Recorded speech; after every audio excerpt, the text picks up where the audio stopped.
Hey, fabulous listeners. Bam! Get ready to spice up your day with another episode of Shut Up, Chanel. Today, we're diving into the world of drag royalty with none other than Alexis Mateo because the jig is not motherfucking up. Now, let me take you back to how our paths first crossed. Alexis and I met in 2010, over a decade ago, which is insane, on the set of Drag Race, and it feels like it's been forever since we've been able to sit down and catch up. Hailing from Puerto Rico, she burst onto the scene of season 3 of RuPaul's Drag Race and continued to slay on RuPaul's Drag Race All Stars. From her fierce performances on stage to her larger-than-life personality, Alexis embodies everything drag royalty should be. With her infectious energy and undeniable charisma, she's a force to be reckoned with. And there's so much that I don't know about her that I'm hoping to uncover today. So grab your favorite beverage, strike a pose, and get ready for a fabulous catch up with Alexis Mateo, where every moment is a celebration of drag excellence. This is one episode of Shut Up Chanel you won't want to miss. Shut up, Chanel! Shut up, Chanel! Chanel, shut up! Shut up, shut up, shut up, Chanel! Shut up, Chanel! Shut up, shut up, shut up, shut up, Chanel! Shut up, shut up, shut up, Chanel! Welcome to the stage, Check me Alexis out! Mateo. Check me out, bitch! Hey, girl! You look amazing. Is there any way for us to go this way? Yes, of course it is. It's always a way. It's always a way, right? Is that what you want? I was like, I'm gonna wear this just for her because I know it's so fucking lame, right? Bam! I love your lip background. Oh, thank you. Thank you. You painted your lip very good. Oh, finally. It only took me, 13 years? To figure it out. Welcome to Shut Up Chanel, Alexis Mateo. Yes, shut up, Chanel. How are you? I'm good. How are you? Thank you for joining me. I haven't seen you since I was 30 years of age, alone in LA, and a TV show called RuPaul's Drag Race. I'm just kidding. I saw you after that. I'm being dramatic as hell. Oh, long time ago. But when I was sitting down and like trying to remember when the last time I saw you was, like I couldn't remember, and that right. You know what I mean? Yeah, it has to be one of those crazy parties somewhere. Yeah. Or Vegas, but for the listeners that are just now joining in, I want you to, like, how did we meet? We met in a bathroom. Just kidding now. We met on the set of RuPaul's Drag Race season 3 back in, was it 2009? I Googled 2010? it. Yeah, it aired in 2011 of January, which means we filmed it in 2010. So it was probably the summer of 2010, which makes that 14 years ago? Yeah, for me, it's just 4. The delusion kicking in. Honestly, it has been only 4 years. It's only been 4 years. No, I can't believe it's been 14 years since that day. Right? Like, it is so crazy it's how crazy how many years and how big this has become, you know? Because when we were there, you know, small production, low budget, $75,000. It was very that. It was on Logo, remember? Mondays, wasn't it on Mondays? It was like Mondays are a drag. Yeah, Mondays are drag on Logo. It was sponsored by Absolute Vodka and Allen Chuck Duck Travel.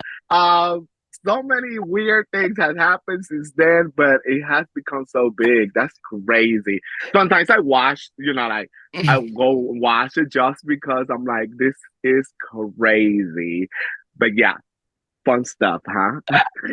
I just went to a dinner the other night and I ran into Doug from Absolute Vodka, who used to like be on Yeah, set. for real. I hadn't seen him since then. And I was like, do you remember me at the end of the night being like, if you have any extra Absolute, just leave it in the fridge for me? For real, collecting the the the sponsors, Well, collecting the sponsors. I want to go back to 2010. And so like, yeah, we met on the set of Drag Race, but how did we meet? Like, what are your first memories of me? Because I But want us first to dive memories into of that. you were honestly was phone calls. Remember through the casting process. I remember how easy it was to talk to you because it was honestly like my introduction to what the world of English was going to be. And now I don't know if that was supposed to be said, but yeah, my introduction to English. The process was easy. You did really, really good job answering a lot of crazy, stupid questions. And when I got there, I kind of like already knew you through the phone and interviews and things like that. So it was an easy process. I think it was like you were probably the only person that I can actually feel like I'm familiar with on set. So it was awesome. And I never knew you were gonna be this pretty. That's one thing. I remember looking at you and I'm like, oh my god, she's so pretty. And then we figured out you were fucking annoying and we loved it. we were like, shut up, Chanel, for everything. It was like, girl, nobody asking you, Chanel. It was very that, but we loved it. It was awesome. No, that's what's crazy is like that was the beginning of it. Like it started on set and then it like trickled. Then somehow Detox got word that everyone was saying shut up, Chanel, and she like really drove it home into West Hollywood. But yeah, it Right, started on set because that was my tactic to distract you guys from talking about the show or fighting with each other or right. whatever you were like any show Uh-huh. talk, I would go off and tell you some story about like my mom at Yeah, Studio it was 54. the funniest. It was the funniest. But you know what? I think we were all saying shut up, Chanel, because I think we all were connected to you and we felt that free to say, girl, shut up. So it was yeah. I was like, oh my god, this is crazy. We knew your tactics anyway. When we were upset and trying to fight with each other, you're trying to tell us about some goat in North Carolina. It's not cute, girl. Shut up, Chanel. I'm like, bitch, you making that up. Remember, I used to be like, they're yelling at me right now. Yes. I used to always like point to my like headset and I'd be like, they are screaming at me right now. You have to Yes. stop talking. Yes. It And was towards the end awesome. of it, you guys would be like, are they even talking to you? And I'm like, Right. You you'll never never know. know. It was very that I loved it. It was Um, funny. well, I'm dying because I didn't even know that I didn't even know that we talked before you came to set. I guess because I Yes. was helping out with production, they Yeah. probably had me like call you. They probably Yes. had me like call you to like prepare you for set or whatever. Right. That's Yeah, it was very crazy. that. I think I did talk to you like a couple of times and it was easy. I think it was because you were not directed talk working with it. So you were just helping, so you were like just nice. It was easier, yeah, definitely. So yeah, so when I got there, I was like immediate connection. Yeah, awesomeness. Oh, okay. Well, there's honestly so much has happened since then, but there's so much Oh that my God. so much has happened since then. And you've honestly like you've gotten to go back. Who knows if you'll go back again? Who knows, Oh, girl? who the fuck knows? But how has the show changed from when you first went on? Oh my God. I remember, okay, I remember walking into All Stars 5 and realized bitch, I didn't know anything about the show because the show had changed so much since season 3 to All Stars 5 that I was like, oh my God. Main thing was literally the budget. You can tell that this show is an award-winning show. As soon as I Mm-hmm. walked into All Stars 5, I was like, okay, I remember on season 3, us doing lunch. Okay, I'm gonna talk about food because that's my favorite part. And Um, let's talk about it. like People love hearing the like behind the scenes crafty right. shit. Like lunch was for me. Okay, it was. I remember we had a contract. I think it was a contract with El Pollo Loco, and and it was like chicken and salad every day. But the chicken and the salad used to arrive around 10 a.m. and then you used to have lunch at 3. What makes the chicken kind of gummy and the salad was there. And I remember we were eating that shit out, girl. But when I went to All Stars 5, we also ate this on the floor and all that. Remember, it was like wherever it was available, we ate Yeah, we and ate you in the keep moving. workroom. Like Yeah, I would have to like as soon as I knew lunch was coming, I would like run to Crafty. I would have to like fill up. I would have to fill up like crates of whatever, like a mix of everything, but not take too for much real. because the Right. rest of the crew had to eat too. Yes. And then I would have to like lay it out on the workroom tables. And every time I would go in there, like you guys would like give me this look like, is it El Pollo Right. Loco again today? We were like, please don't let it be a pollo loco. And you were like, it's the delicious pollo loco. It was very that. But yeah, it was crazy because then I went to All Stars 5 and then I walk in and there was like a cafeteria just for the queens with a chef. And it was everybody had their own diet restrictions and everything was cooked to perfection and warm. And like I was like, damn, bitch, You I had should a have chef? waited. We did, girl. I was like, bitch, for real? This is some good shit, girl. Oh, And then I told everybody, and they were like, you're exaggerating about the whole Pollo Loco. I said, no, you can ask Latrice, who also went off on All Stars 1 because of the Pollo Loco contract again. But let's just skip that one. the contract. Like it wasn't even a brand deal. It was just like the Right. closest thing to set that you could get large amounts of It food. was a contract. Y'all be lying to us. Y'all probably got like a whole lunch contract for $60 a month. Well, Pollo Loco, girl. I was over it. But yeah, no, every time I see a Pollo Loco now, I go like, oh, got the chill.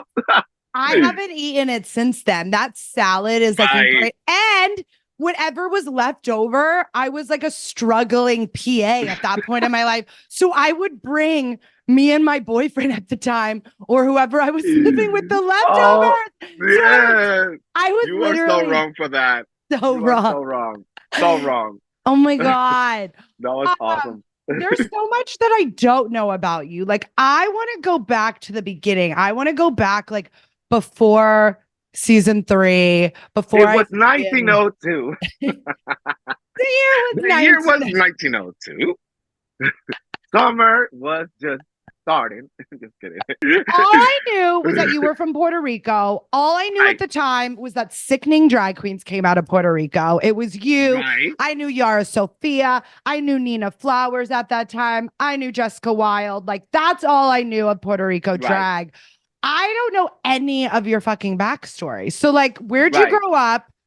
What kind of family did you Ah, have growing up? Like, fill me in on the right, backstory of Alexis right. Mateo. I was born in Arecibo, Puerto Rico.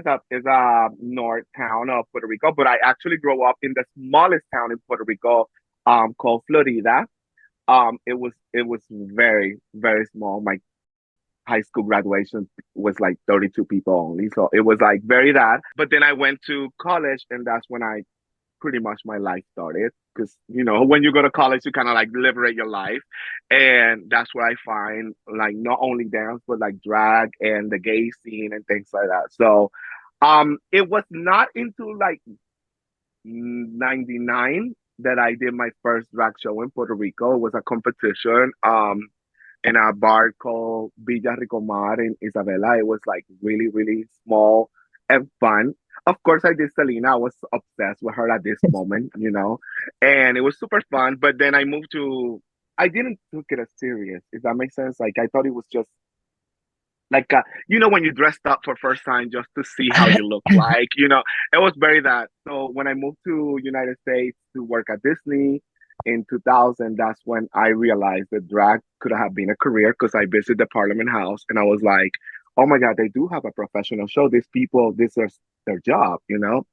And I wanted it so bad, girl. It was not even funny. So between 2000 and 2006, yeah, it was pretty much like learning drag because I wanted to do it. And then in 2006, I learned it a contract in a hotel in St. Pete, Florida, called the Suncoast Resort, and I pretty much went full time drag after that. Oh my It, God. Wait. So in Puerto Rico, yeah, it was like more like you had entered a contest. You were just like kind of feeling it out. And then what? You were like, was this after high school? You were like, I want to work yeah, at I Disney. was already in college when I started my dance classes and things like that, and since I was little, I always used to tease my mom every time on Christmas. I was like, Mom, one of these days I'm gonna be right there as a dancer on the Disney show. You know, it was a Disney special every year for Christmas. And I was like, I want to be one of those people. I want to wear that costume. I want to be on that parade. My mom used to be like, yeah, yeah, yeah, yeah. But then when I joined the dance team in college, I realized they were having auditions in Puerto Rico. So I was like, as a, of course, it's a great Puerto Rican boy. I faked my mom's signature and I went straight to the auditions and there was like 2,000 people, so they only hired two boys, and I was one of them. So I was so excited. But then I had to face my mom and tell her to see if she really let me go. Because I was 17, you know. I was like, oh, let me see these things. But yeah, finally I joined it in 2000. She was like, you have to finish everything first because you cannot go nowhere. So I finished my degree and I moved to Orlando. Wait, so And they I were they were recruiting Disney performers in Puerto Rico? Yeah, they do that everywhere. Like they go everywhere.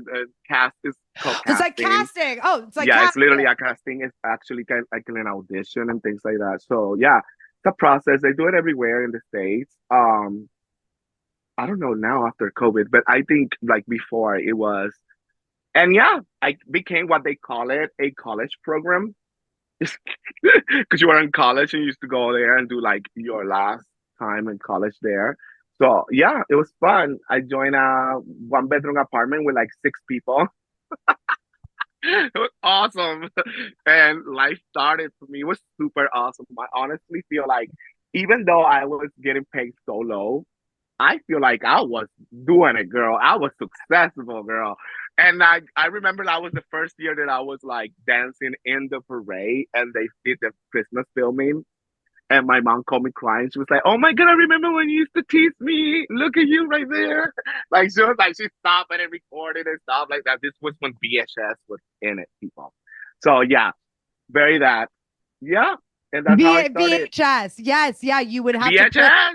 you would have to put in like a VHS tape and then you could like record from your television and like which is so crazy to think Right. about. Oh Right. my God. So your mom was like you had made it. Your mom was Right. like, did your Yeah. She mom thought I know was. that did your mom know you were doing drag at this point as well? No, not at all. I think I didn't tell my mom until I was already on Drag Race season 3.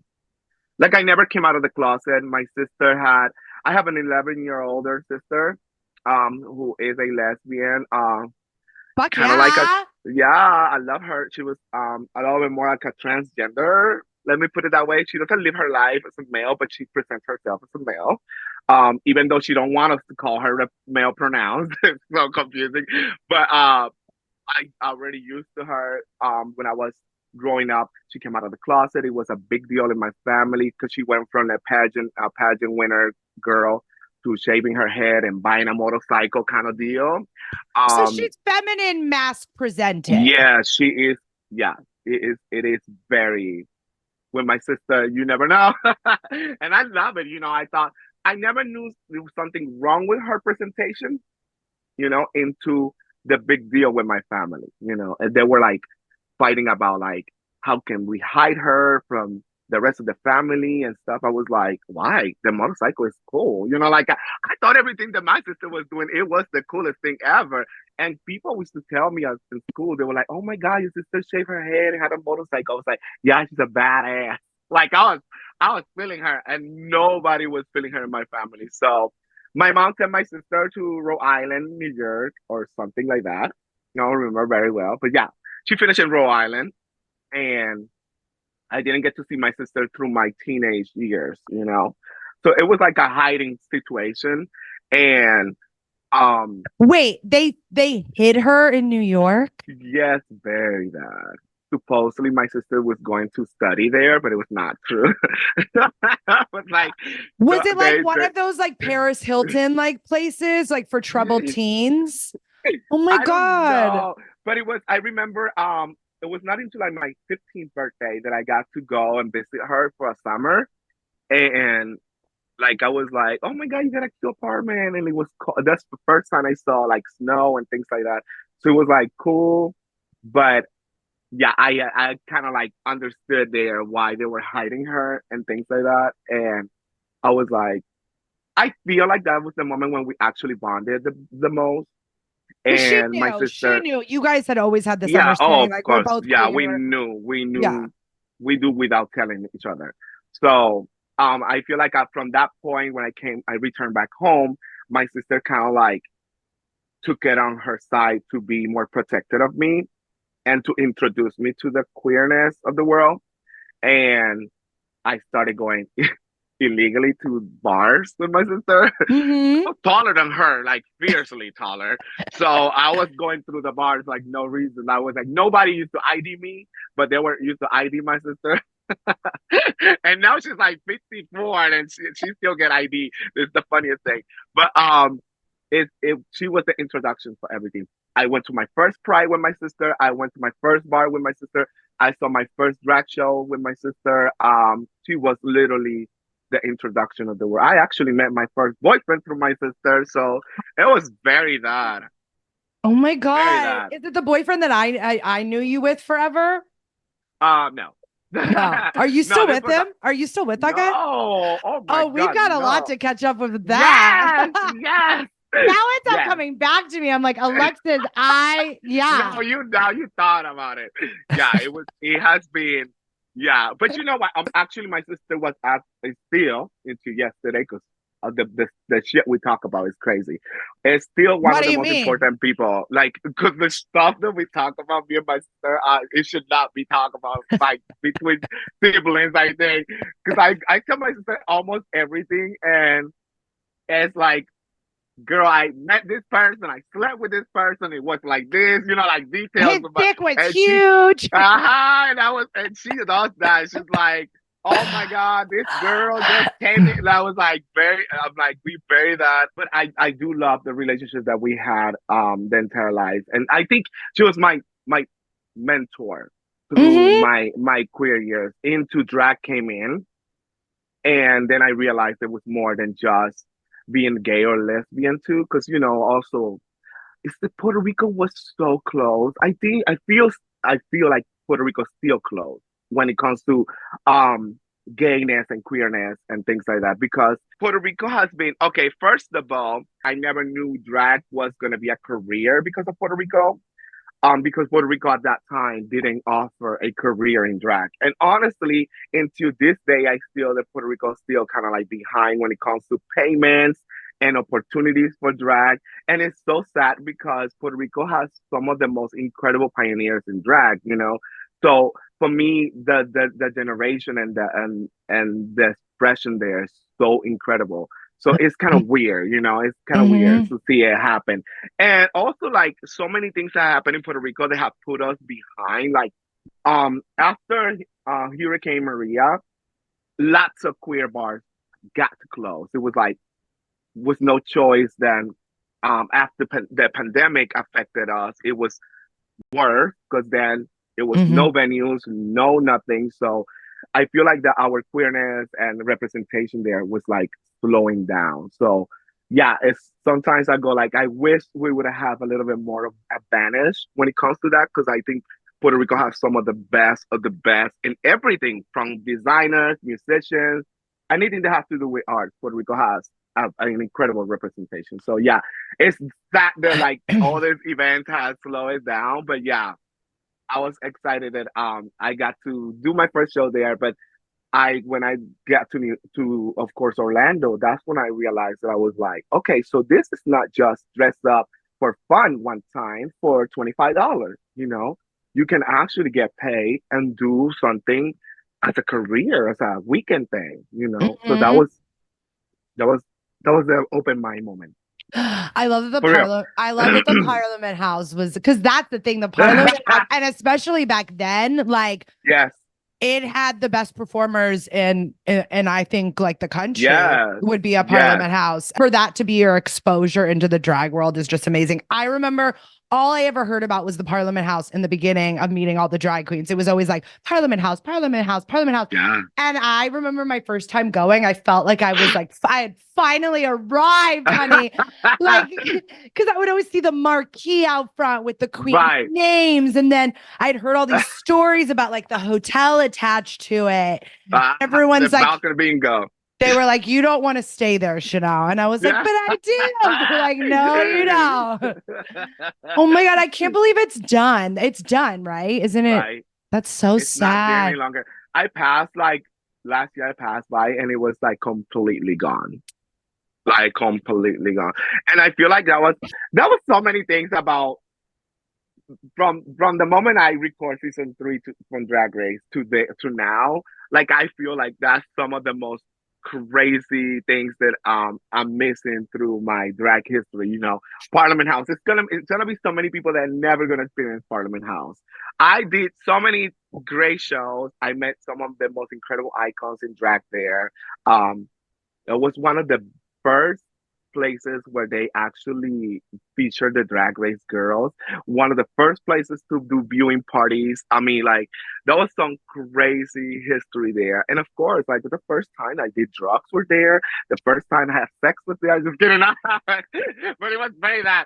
But it was a crazy, crazy place. And it's missing, it's missing. It's like every time I pass by, um, the monument of Paul's Orlando, it's like it's I sometimes I go like, oh my God, this actually it was real. This really happened literally in my backyard. Like those and this just we think that it's so far away, but it's actually not that far away. It was not long ago. It was like literally just yeah. So Yeah, if I to see those know. places close and we're missing, some of the best moments for future generations is crazy to me. Well, Yeah. and you think of the drag legends that came out of these places, you, Latrice Right. Royale, Detox, I mean, Pulse and Parliament House, Roxy, Roxy Trinity Andrews. Taylor, Mm-hmm. some Ginger Mange. I mean, Mm-hmm. this The and list we were goes not on. even regular cast. We're not even regular cast No, at and the all. regular cast had been there for like 20 years. I know some of those Yes. queens were in their like 60s still Yeah. performing. So I Yeah. can't I always wanted to I always tried to picture Parliament House in like the 80s, what that must have been like. If it was Oh my around. I feel God. like it must Yes. have been Yeah. around in the Yeah. 80s. Of course. Yeah. Of Yeah, course. and like It oh would have been the best, man. That that would would have have been been the awesome. best. Yeah, when the hotel rooms were fresh. Because those Fresh hotel carpet. rooms, oh, I've done many drugs in I the cannot. Parliament House Right. hotel room. Yeah, you would get like a hotel room, you'd put your stuff in there, and then you'd party for like 12 hours, like taking breaks, going into your hotel room, doing some blow, getting your dick sucked, all of that. I know exactly what went on at Parliament House. Think we knew what not to do was to get in the pool. I never went in the pool. I feel like every time I was at Parliament House, it was like raining for some reason. Like all my Right. memories at Parliament House are like it being muggy Raining. and like semi raining, but people were still in bathing Florida. suits. Yeah. It's Florida, girl. It rains. It rains in Florida every day at 3 p.m. It's just like scheduled. It's It's like ready. 3, 2, rain. I was very that. So you arrive, I want to take it back. So you arrive in Right. Florida, just had started, like just had dabbled in drag. You go to Parliament Right. House, you're like, I want to do this. How old are you at this point? I think I was 21. Okay, so you were still About like a 22. baby. Oh my God. So Yeah. you were, that's like, those are the fucking years. So you're working Yeah. at It was Disney, you're working at Disney, starting to do drag. Is that when Alexis Mateo kind of became Alexis Mateo? Where did like, how did that come about? And I know that like your name, like now you have drag children and all that, but did like that right. name come from somewhere? Like, what's the history of Alexis Mateo? Okay. So let me tell you. let me tell you what was happening in my life. How fucking gorgeous I was. First of all, I used to work at Disney every day. I used to dance 5 shows and 2 parades under the heat of Florida. Bitch, my body was so sickening. It was not even funny. And of course, we were all running late in rent, and the Yeah. Parliament House opened a talent show on a Tuesday, and it was like, come do drag. It's $100 for the winner and things like that. So everybody decided we were going to enter the talent show together just to complete the rent money. And of course, at the end, I remember I did Britney Spears' "I'm a Slave for You" because I thought I would look good with a green bra. But yeah, I literally won the talent show, and everybody that night was like, "Oh my god, you were so good! You should take it serious." And Darcel Steven, who was like the legendary show director there, approached me, and she was like, "I want you to do a newcomer pageant. It's this Monday, and the cast of the Parliament House has to adopt a girl and put it in the pageant." And I was like, "Oh, cute!" And she's like, "So it's like a mentor thing, so." She took me to the dressing room and she was like, I'm going to introduce you to who is going to be your pageant coach. And I was like, please let it be Tasha Long. Tasha Long. Tasha Long was like my ultimate favorite drag queen still. Um, she was just incredible. And she used to do Alicia Keys. Anyway, You um, love and you and I when I think of Alicia Keys, why do I think of you? Why I do I? love it. I I love it. know you I love love Alicia Alicia Keys. Keys. And then I decided like I running through the dressing room, and then this little black boy came out, and she was like, "Hi, I'm gonna be your pageant coach." I was like, "Oh, it's nice meeting you." And she's like, "My name is Coco Montrese," and I was like, "No!" It was the first time I met Coco. Then I realized that we were both working at Disney Entertainers. She used to work at NGM Studios. I used to work at Magic Kingdom, and like great friendship started there. Of course, I didn't want the pageant. It was Coco. I was gonna say, why'd you say of course? Of course, because that she put me in one of her dresses. It was short. She's 5 feet tall. I'm 5'10". I was 10 inches short, and she You're was like, like, my drag she was mother like, can't be smaller than me. right. I was like, it's so short, Coco, and she was like, oh, if you keep moving, they're not gonna notice. No, they are noticing. They see my knees. I was very bad. You keep moving, they're not gonna notice is my favorite line ever. No, you know what she used to tell me? She used to be like, if the train touched the floor, it's not too short. But it was short, but the train touched the floor. The So train, like I, the bottom of the train. yes, I was like, the back is long, but the front is, never mind. Moving on. I Wait, remember it I'm was obsessed with that. I'm a, obsessed with that. Keep going, keep going. and then, of course, there was 22 contestants in the pageant. I won overall talent, but I didn't place in the pageant in the top 5 or nothing because I was that horrible in the rest of the categories. I Wait, so kind of liked it. you only did good in which category? Talent. That was it, Talent. girl. Fashion, I was a disaster. Presentation, I was a mess. And Q&A, I didn't even know English. So, girl, I don't know. They probably asked me what's your favorite color. I'd probably say pizza. I don't know. Who knows? It was crazy. But yeah, I remember that was like the beginning of everything. And then I started hanging out with Coco and met some of the other girls, and everybody kind of like contribute to what Alexis was going to be. But I have to tell you, the first time I got in drag for the talent show, my name was not Alexis. We all decided we were gonna get game, PlayStation or Nintendo names to go and do the talent show. So I picked Lara Croft. And If your name was still and the way you say it too, Lara Croft. Lara Croft. It was. I want to be a Tomb Raider, I was like Lara Croft. And like it was very that. So I remember everybody called me Lara the entire fucking night, and I didn't answer to one person. So everybody keep calling me Alexis, and Alexis is there. That was my real name, so I was like, it's easy. I mean, Hmm. I never feel like a transformation. between me and being in drag. That's For interesting. me, yeah, you know how people goes like, oh yeah, I transform, I feel this way. No, I was the same person with different heels. Like it's just different. But I feel it's because of the whole Disney experience as well. Because I used to play a prince that I cannot say for copywriting reasons. I know. I could show but you the world. but I used to just clock in, put makeup and a wig, and comes out and do a show or meet and greet the people.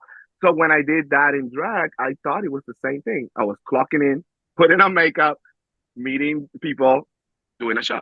Like it was no transformation. But yeah, definitely was one of the craziest things because I kind of like became Alexis Mateo because everybody else keep calling me Alexis. So it was like, whatever, Alexis it is. And everybody was like, oh yes, it's a girl name. I was like, it's not.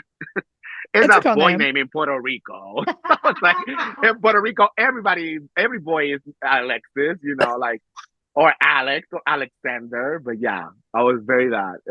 That's how Alexis came in, and everybody has something to do with Alexis. I remember people when I was learning drag, uh, drag girl like Armani teach me about hair, and Corey Stevens used to do my dresses, and Alicia Marston showed me how to paint. And like everybody has something to do with Hmm. me, so I kind of like have everything from everybody.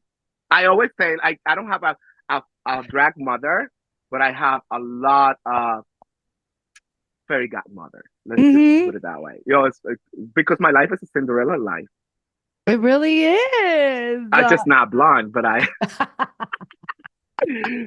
very that baby. It's a Cinderella story. So you started in the pageant. So you had a taste of performing. I mean you were a performer, but you had a taste of like performing at Parliament House, but then you went like straight into the pageant world. Because at Yeah, the time, this is before Drag Race, people. So like there weren't like Drag Race viewing parties. It was like the yeah, local spots had their local drag nights. But like if you wanted to compete as a drag queen, you would enter these pageants. When did drag pageants have been around like for centuries? yes, yes. I think from the 60s. But in Yeah. Florida, I feel like like Florida is a pageant Oh, state. For yes. I think Anything. for even for women, like I mean for Yes. cis women, like it is the Yeah. pageant state of Yeah. of Florida and Texas. Florida and Texas, baby. Yeah, it's Florida like and Texas are pageantry world. It's what business yeah. there. Yeah, It's business what did there. you love about the pageant world? And Coco had some like crazy stories for me about the pageant world. Like Yes, you did. was that your experience in the pageant world too? Like was it very cutthroat? It wasn't as dangerous as Coco's life, because I feel like Coco was in a time where drag was physical. I think people used to cut her dresses and put things on their powder, like glass and stuff like that, so people can bleed through their numbers Which and is stuff. It was insane. really really crazy. But when I started, it was already established situation, and I have a lot. I learned something about pageantry that I never felt in Puerto Rico. I learned racism through Okay. pageantry. It was the first time when I used to hear the other contestants refer to the other girls in the back as chalupa makers, or people used to ask me if I had a green card to enter the contest. It was a lot of like little details. It was like things that I was, maybe they were not intentional, but they were there, and I knew what they meant. And it was a very interesting learning experience through pageantry to know that certain people think that Puerto Rico was not part of America, or that I was not American, or that I needed certain paperwork to be in the United States and things like that. It was very like weird, but this is the first time I ever met this because Disney. When I went to Disney, I went already higher, like so I didn't went through the process of going through that. But it was, yes, definitely an interesting issue about the pageantry world. But other than that, I thought it was always fair to my knowledge. Hmm. Um, when I lost a pageant, I knew I lost the pageant before they announced it. I was always a perfectionist. I knew exactly what I did wrong, what it didn't went well. So, and of course, my mom, since I was little, my mom was a pageant coach. So me and my Okay, sister, wait a minute. This yeah, is, me and oh my my sister, God. okay, my mom used to do makeovers for people, and How she used to put fierce. us, yeah, she used to put us in pageants since I was little. I won my first pageant when I was 5. Of course, not Oh, drag, but like a boy pageant.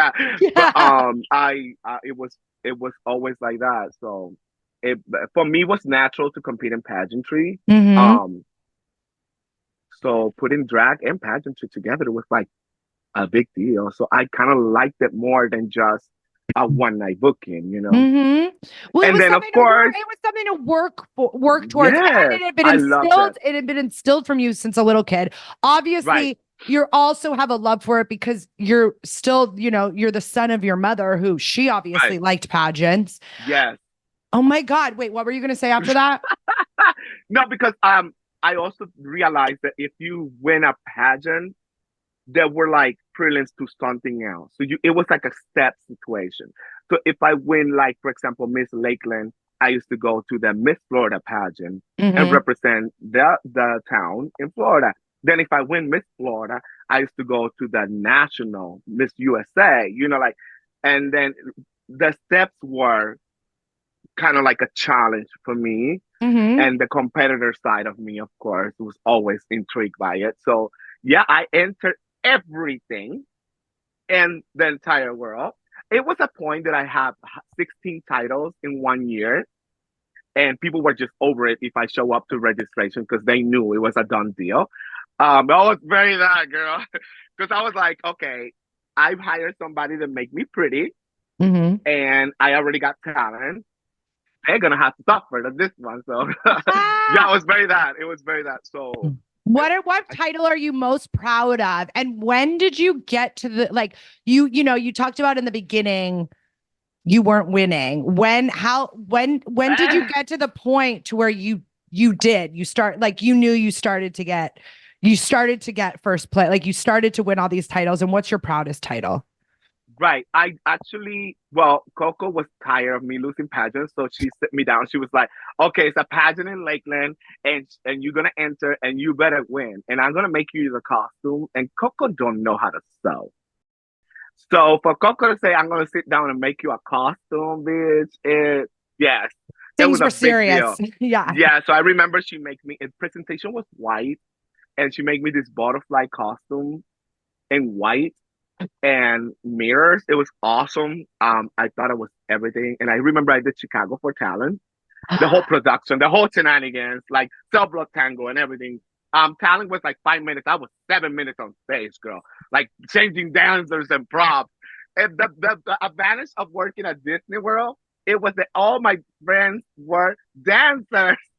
So, So girl, true. That's it so was the true. ultimate productions. Like when I tell you it was the ultimate productions, it was the ultimate production. I remember the stage was so little, and I wanted to fit like 16 dancers in it, and it was three of us, and it was tight. But I finally won that pageant. I remember someone stole my presentation when I was getting crowned. They stole my white butterfly. I was never saw it since then. Um, If you're that listening, you motherfucker.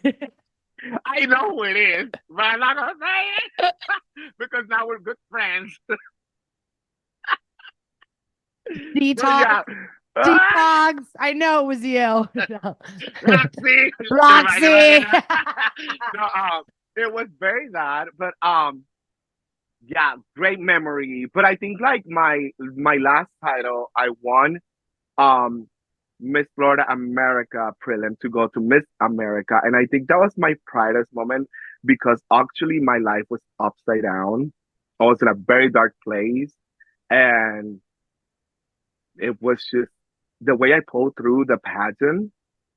Yeah, it was just when I sit back, I go like, wow, you, even though everybody knew all your business and everything that was happening, the way you handled yourself was incredible. So I think that was the moment when I realized I'm not just only a great drag queen, but I'm also a great human being. So yeah, Florida, America was like pretty much probably because I tried like 8 times too because I never won. But that was like No, I get that. Like when you're the going through moment. something hard and you decide to use that, like that, I don't know, that energy to put it into Right, something good rather than sit on the couch and cry. Like right, that, like, like that feels like you actually achieve something, like using the darkness right. for light. What were you going through? I was well, the breakup. I got a horrible breakup. I was facing with a lot of Florida is Florida's changing so much when it comes to queerness. Lots of the bars were closing. I found myself with no job. Because of my relationship and my status, I was not traveling for drag race and things like that. So I found myself like it was a moment when yeah, it's a you know how when you sometimes feel like it's not an exit? That was my moment. It was an exit. I was depressed. It was awful. But And and when it you're was young, also like how old were you? this was like 4 years 20. ago, girl. Oh, oh my God. Oh, we're talking This was about actually recent. 2018. No, this was out to 2018. You asked me which one it was my proudest moment. So Yeah, yeah, in 2000. I just 2010. assumed it was a while ago, but so Yeah, 2018. So that was, yeah. I mean, girl, I was going through it in 2018 too. So Ah, it was a horrible year. I am just now feeling like myself again, to be completely Right. honest with you. Like Yeah. 2018 was a dark time. Yes, it was weird. I think it was kind of like 2018 was preparing us for the COVID situation. It is. That's what's so weird is I think back and I'm like, why was I going through it in 2018 when I should have been, but that was like, Uh-huh. it's like our bodies almost knew something was coming because that's when Right. 2018 is when I started isolating like hardcore. I stopped wanting to like host parties. I was like, every time I was getting drunk, I was crying. Like it was like, I was getting in You scream. do cry every time you get drunk. Just I letting you know. Don't didn't. don't don't blame the 2018 on this No, I don't cry anymore. And I realize it's because anymore. I, but yeah, I held a lot in and waited. Right. And I also hung out with drag queens that made me cry. But prior to 2018, Detox's like mission each night was to get me to cry. Um, You were a booger. I was a booger. I was a Before booger. you were a Heather, you were a booger. Before I was a Heather, I was a booger. No, it's so true. You got to. Before you I become a love it. Heather, you got to be a booger. Yes, always. So you never forget where you come from. You can't. You fucking can't. I love you. So we were both, I trust me, your season, I was a booger. That bob with bangs. Like, I appreciate you. Hey, I you were appreciate, rocking it, girl. I love you. And I appreciate you seeing the beauty within me. Cause I look back at Yeah, some pictures and I'm like, oh my God, how do I I look said that older? girl. How do I look older? Right. I look older at 24 than I do now. It blows my it blows. I was Oh just my god. it's Oh cat. my god. I always thought you were cute because you remind me so much of Dora the Explorer. It was I was you. the explorer. You were always with a backpack too. That's weird. Just looking for drugs. No. Parliament and drugs. No. Very not. That's what everybody was doing back in the day, anyway. I know. I haven't had a Alexis, I haven't had a parliament in like 5 years. Isn't that crazy? 6 years, maybe. Right. But you're never gonna be because it's not there anymore. So you're good. Woo, Oh, that is wait. So, okay. So crazy. recently, so in 2018, you were going through a rough time. Yeah. Yeah. Was it just like the come down of like drag race and your boy? So, this boyfriend that you broke up with in 2018, is that the Right. boyfriend that I met? Yes. So, so after drag race, let's take it back a little to get to Yes. Rewind it. 2018. Rewind Rewind it. it. So Florida killing it. Finally winning titles. Coco Montrese is finally proud of you, I'm assuming at this point. She's like, finally, my hard work has paid off. my, finally, this dumb bitch. I Very feel much. like you become like a huge name in the pageant world. I feel like Yes, that became your thing. You were Alexis Mateo, Florida yes, pageant queen. What made you start? When did you first audition for Drag Race? So you're doing great. I feel like I remember you auditioning season 1 and 2 and getting on three, but tell me if I'm wrong. right. Yes, true. Remember back in the day, well, the first time that they did Drag Race, we auditioned and then they did this internet poll. Remember that when people used to go and vote for their favorite drag queens? So Mm-hmm. I remember making it to the top 18 and I was like, oh my God, this is awesome. But of course, we didn't make it. A lot of us didn't make it on the first season. And Which the is same crazy situation, because I totally right? forgot about that. Like World of Wonder had like a website and they would put all these like queens up on the website and people would vote. Yes, and you used to click on it and watch the video and everything. So it was awesome. I thought that was That's so awesome. They cool. should They bring should bring that it back. back. No, Yeah. see, yes, they should bring that back. The audience used to pick the top. I think it was top 10 or 9. Was the season one or something like Yeah. that? Then of course they picked more girls in the second season, I think, and I also made it to the top 19 again. And then season 3 was the first time where it was not a pool. It was just casting, and I remember getting the first call. You know how they tell you, you're not in it. We're just gonna send you to do a mental evaluation, but it's not secure yet.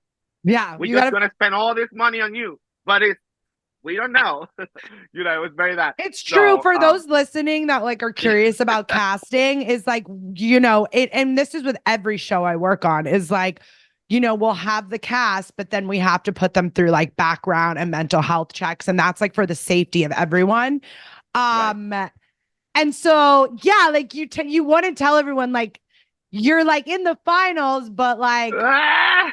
You hopefully your can't. sight comes back clear. Right. Yeah. Very that. Very that. It was very that. I remember Alyssa Summers, who was also working with me in Tampa by the time, also got the call. And I think she got a DUI that year. I feel And like that's I how remember this. and she did not make it in. So of course I got there and I was so excited. I was like, please let me be the only Puerto Rican in the show. Wah, wah. But it was You're I alive. remember, let me tell you, like between the mental evaluation and the day of departure to go film, it was a blur to me. And I think it was so fast. Like right now they do it with such a like big gap between everything. Like it was like literally like so fast. I remember doing a mental evaluation 1 week on a Monday. Then I got the call on Thursday. Then I had to leave on Monday. It was very that. It was like less than four Mhm. days to get ready for the show. It was And like I remember, pack whatever in your yes. closet, bring And all your I makeup. remember, There was no money. Like when a show's first starting out, they don't have the budget to like, there's no guarantee that they're even going to get another season. And so you're right, working in these like, in these calendars to where it's like as soon as they like clear background, it's like, okay, now let's just tell them that they're on the show. And there was no formula to like how many outfits people were going to need or like the right, level of like quality, and so it was like right. it kept everyone kind of on the same. It honestly was probably more um an accurate competition because it was just pulling you guys right out of Yeah. like your drag cities onto the Yeah, stage. you didn't even have time to designers or nothing. It was literally, Mm-hmm. but you know what, Chanel? We forgot about one thing very important about the audition before. They used to tell us to give us a tour through your drag closet. Remember that? Mm-hmm. So you literally have to go through your drag closet and show them all the pieces that you had. And I think that's why our runways were so easy to pull out our closet because they were like, okay, so they all have something kind of futuristic. So let's say that a futuristic runway, like it was very that. So yeah, I Yeah. remember, I remember I happening, totally getting, forgot about yeah, you forgot about that. It that. was, if you go back, all of us are showing our closet and our drag style and what we were good at and things like that. So it was very interesting. And our snatch game was not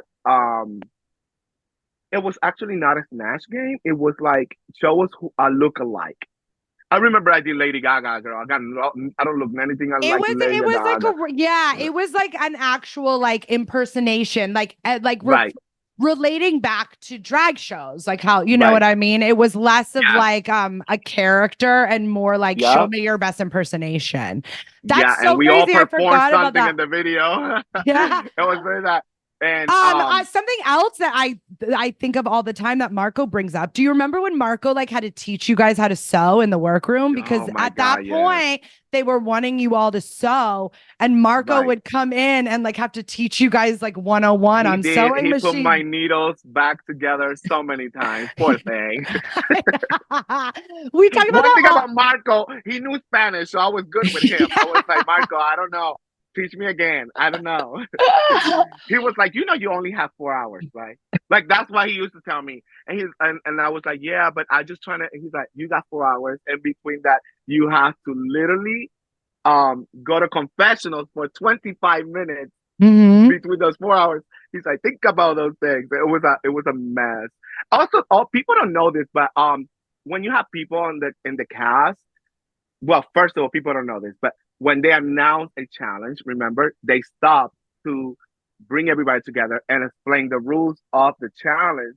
And it used to be, I think it was his name was Ramiro, remember, something like that.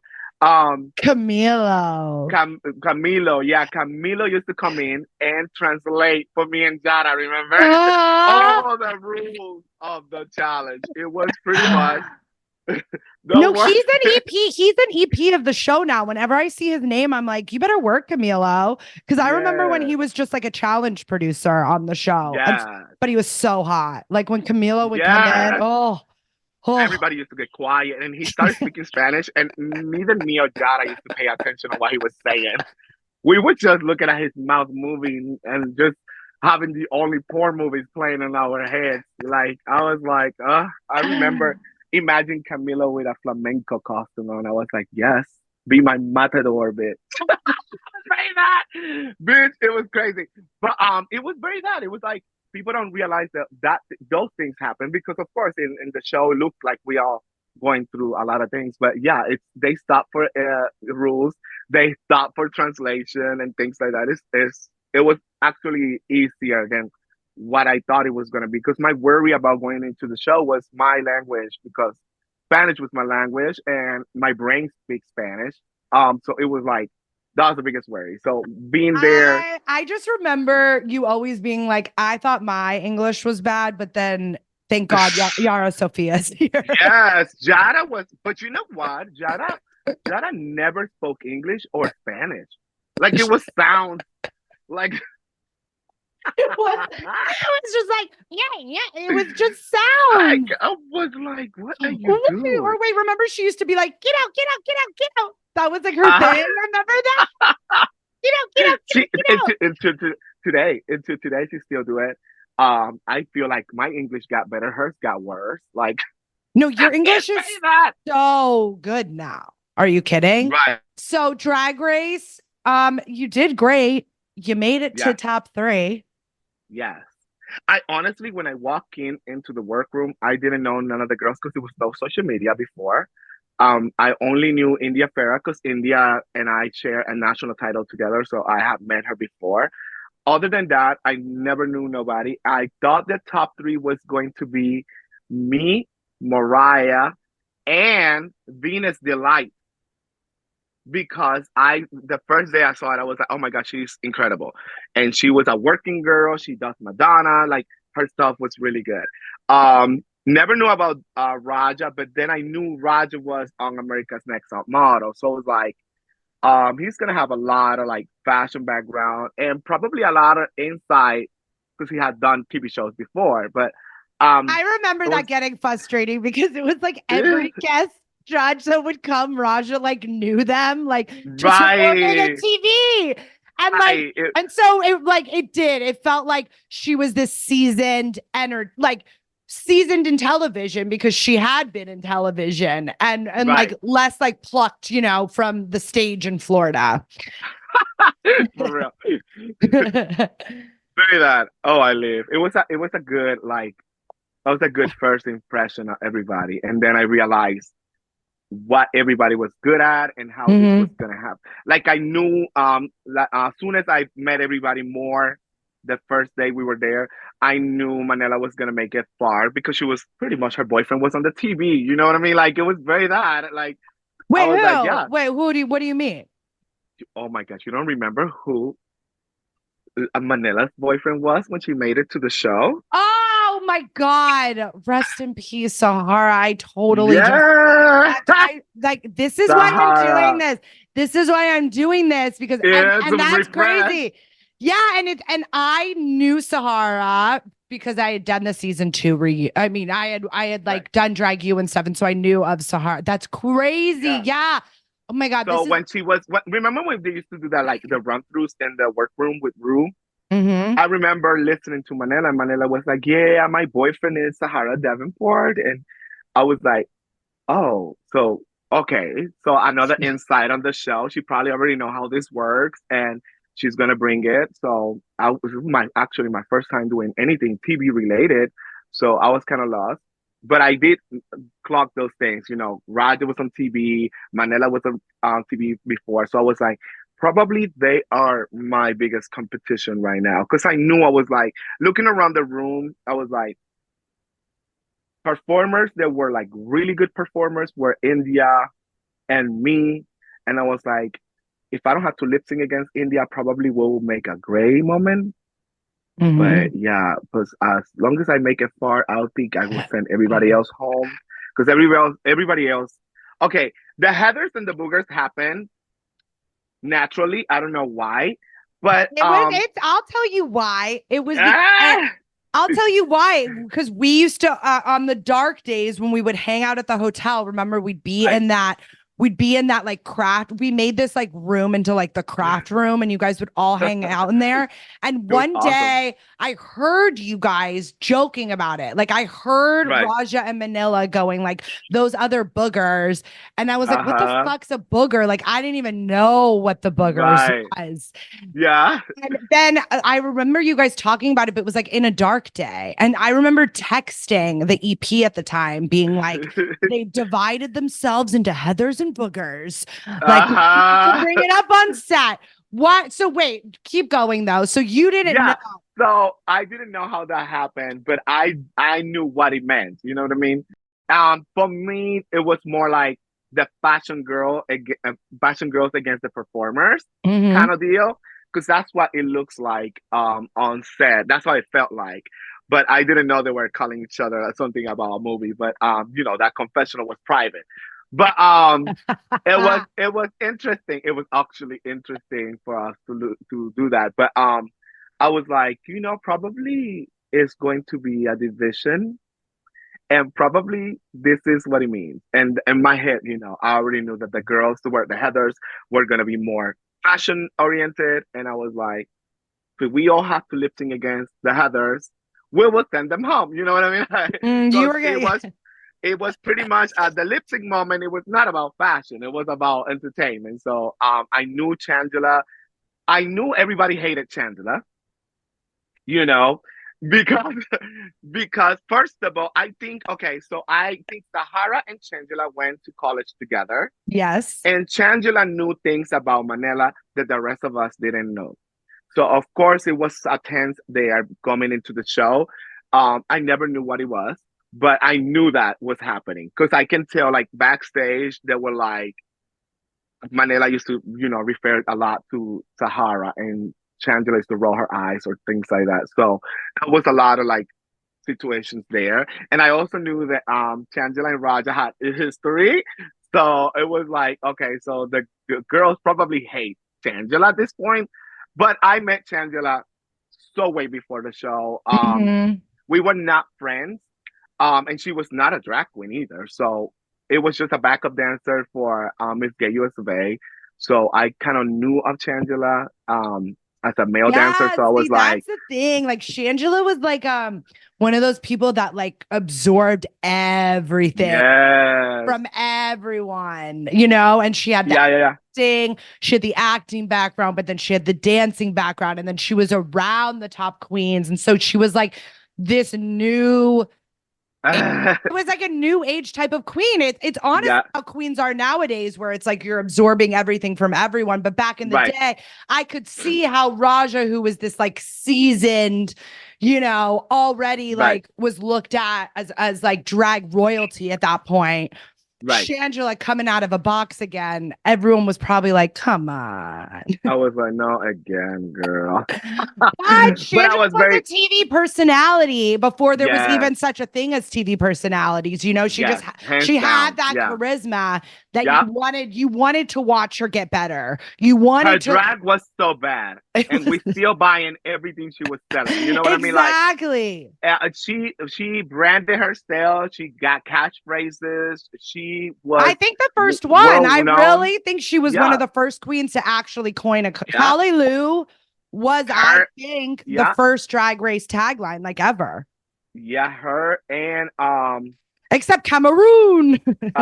Cameroon and what's her name? That did Britney for Snatch Game season 2. Tatiana Tatia. Oh yes. What with was the hers? thank Thank you. you. Yeah, and like those things were like legendary from back in the day. But Tangela branded, you know what I mean? It was the first queen that actually branded, Mhm. and And Rue she, saw that in her. Rue, like yes, and Rue. one episode, girl, in one episode she was memorable. You know what I mean? So Hmm. like I honestly look back into like the story right now of Drag Race, and I think the girl that had get closer to that popularity in one episode was Banji. You know? That was gonna be my follow up. Is I did an Yeah, interview with Vanjie, and like the whole thing, I was like the. It reminded me of it was like yeah, Shangela walked so Vanjie could run, kind of thing. right. It's very that. It was very that, and it was story repeated in different times. But yeah, Shangela. But something about Shangela, Shangela actually introduced me of the drag motherhood because through the show, I felt like I was mentoring Shangela Hmm. and lots of the moments. And she jokes around all the time, telling people, if it wasn't for Alexis, I would have not made it this far. And You but did. You even helped her with the sewing challenges. the Like song you really. makeup, but it Mhm. was something genuine about Shangela and her energy. People don't get to see Mhm. this because we film 48 hours and they only see one.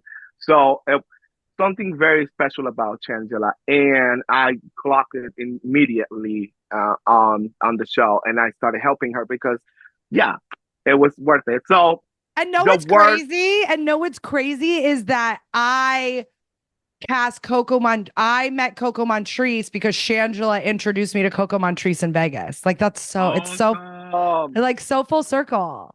Yeah, it is crazy. And you know what? I had such a soft spot for her that Hmm. when we had to lip sync against each other, I was devastated.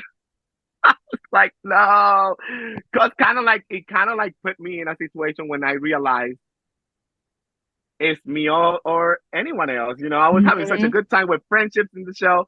Then I was like, oh shit, this is serious. Not only I had to pick myself against Shangela, probably I will have to pick myself over Yara. Like Hmm. those are mental decisions that will fuck me over for the rest of the competition. But yeah, it was definitely a wake up call. It was lifting against Shangela. But I remember crying when Yara went home oh my god, we all did. because remember she asked me to put that Puerto Rican flag on Yeah, the stage, I still have and it. I didn't get to the stage in time. And so I kept being like, if I Yeah. only would have gotten her Puerto Rican flag, like she would have Ah! won. She was devastated. I was devastating. Yeah, but it was the most crazy lip sync I ever faced on. Yeah, I don't know why. Cause Since that's your craziest lip sync, yeah, yeah, I think so because too. the worst part of it was that I knew Jada was not. She wasn't giving up. I feel like she was disappointed, She was defeated. and she was. she wanted to fight, but she was so devastated that her body couldn't allow her to. So I'm literally next to her performing, but at the same time, it's like, should I stop? Because Mhm. it was hurting me too. It Like was hard I to watch. Like yeah, it was everyone was silent. And this was back in the day where they would let like everyone that worked on the show yes, had to come. They would be like, yes. it's time for lip sync for your life. And everyone Used got to to show up. sit. Everyone got to sit and watch it. And it was this like moment. And I remember like watching Yara give up. Like not give up, but like Yeah, fully feel defeated breakdown. with She literally breakdown. break down. It was, and I remember how she was crying. It was that uncontrollable crying when you have somebody that passed away or something that you were not expecting. Like it was that emotional. I remember lip syncing, but at the same time trying to grab her hand, put her up, and like I knew how she was devastated at that point. I was like, oh my god, this is probably the most difficult. I remember finishing, being safe, walking to the back of the room, and then Jada was eliminated already. And then all of a sudden, I have like a nervous attack, and they actually show it like for seconds. And I remember how I was uncontrollably emotional at that point because it was literally probably the craziest thing I had ever done in my life. And it was like, oof. It's like Jada was okay. Jada was in my sister in the show because I think we speak Spanish and we were from the same area in Puerto Rico. We kind of were more like sisters, incredibly Mm-hmm. like I Yeah. mean No, it was everything that you I two. It was you two versus the world on yeah, that season. it was very like is this a family member? It was like very Hmm. that at that point. So it was like, yeah, between that one and Shangela, because I remember before when RuPaul said it's time, the time has come to lip sync for your life. I remember looking at Shangela, and Shangela looked at me, and she was in tears, and I was like, what is she crying already? Like, I was so nervous. Like, for me, I was just nervous. Hmm. The song was Fantasia Barrito's song. She was a judge.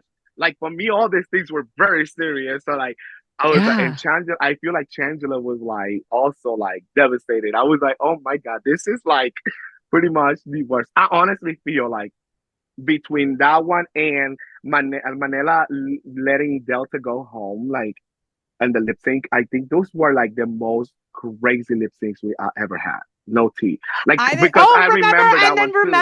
remember Raja and Carmen's. Yeah, but that one Oh, was hot that was though. the first I time I got turned on.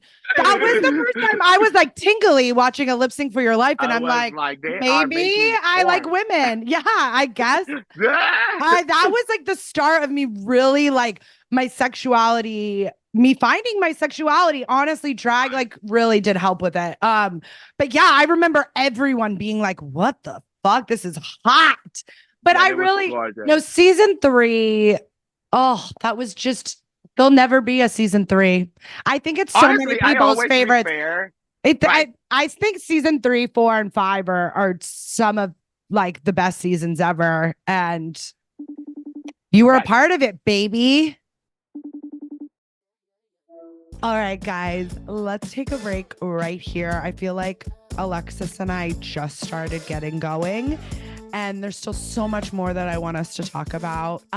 This will be a two-parter, so next week, part two. And remember to follow us on social media for all the latest. You can join the conversation on Instagram at Shut Up Chanel Pod. Check out our YouTube full episodes at www.patreon.com/shutupchanel.